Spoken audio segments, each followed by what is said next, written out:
Next on KCAL9 News at 9, terrorists now may be getting into the implant business. Good evening, I'm Leyna Nguyen. And I'm Sylvia Lopez. KCAL9 News at 9 starts right now. Could this become the latest terrorist tactic against the U.S.? Intelligence tonight indicates the idea is for bombers detonating explosives that are surgically implanted in their bodies. Authorities are now warning airports. TSA officers at Ontario Airport say they're seeing an increase in the number of people attempting to take guns and other dangerous devices on planes. KCAL9 Inland Empire reporter Greg Mills tells us 4 guns have been found so far this year. Tonight, suicide comes out of the closet for U.S. troops in war zones with a major shift in presidential policy. The Obama administration announced today the president and the defense secretary will now begin sending condolence letters to families of servicemen and women who commit suicide in a combat zone. KCAL9 political reporter Dave Bryan joins us now with more on the new policy. Dave. It really puts a spotlight on the problem of suicide, which the armed forces have really been forced to deal with.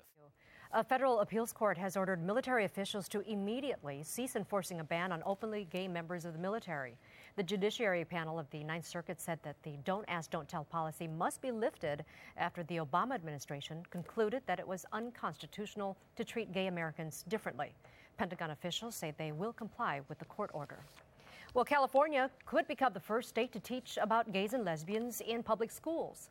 A new bill passed in the legislature requires public schools to include the contributions of gays, lesbians, bisexual, and transgender people in the social studies curriculum. Governor Brown still tonight has not said whether he'll sign it into law. It was passed along party lines. Opponents say they have concerns it would force children to accept homosexuality.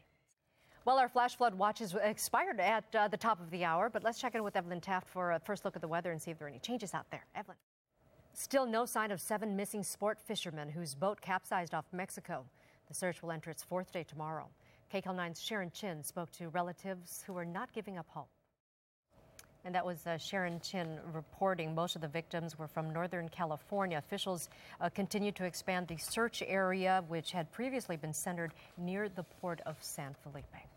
Well, still ahead here at 9 o'clock, they're still talking about that dust cloud that swallowed up Phoenix yesterday. This is a big night around here. It's not often that you get to talk about pop-up storms and haboobs. Haboob. Never heard of it before. In the same newscast, right, Evelyn? That's one of my favorite words, you guys. I've been so excited. President Obama hosted his latest town hall meeting online. As Danielle Nottingham shows us, the president fielded a variety of tough questions from Twitter users, including some from his harshest critics. A big change starts today over at Verizon Wireless. The company is getting rid of its unlimited data plan and starting limited plans that include monthly usage caps. The city of LA is focusing on crime. For 3 months, a task force with the LAPD and the FBI will work to identify, investigate, and solve homicides in the LAPD's South Bureau. Well, Operation Save Our Streets began last Friday. Well, a sunny outlook for a new housing development here in sunny Southern California. Homes are for sale today in the first solar-powered neighborhood in the Antelope Valley. Well, this is a crucial time for all-star voting of the last few hours right now. Andre, you just need a little help from his friends. So we're talking to Gary Miller to see how he's getting it.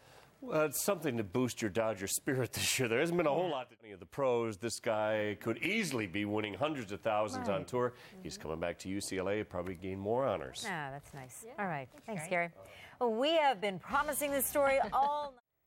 These ladies love life on the road with their motorcycles. And even though the oldest is pushing 88, they haven't slowed down one bit. A brazen thief just whacked out of a Bay Area art gallery with a valuable Picasso drawing. Well, too bad for him. He was caught on camera. KCAL9's Mike Sugarman has more on the search for a thief who's the talk of the art world. And that was KCAL9's Mike Sugarman reporting. Police released the surveillance footage today, hoping that it would turn up some new leads. And that's going to do it for us here on KCAL9 News at 9. There's more ahead. KCAL9 News at 10 starts right now.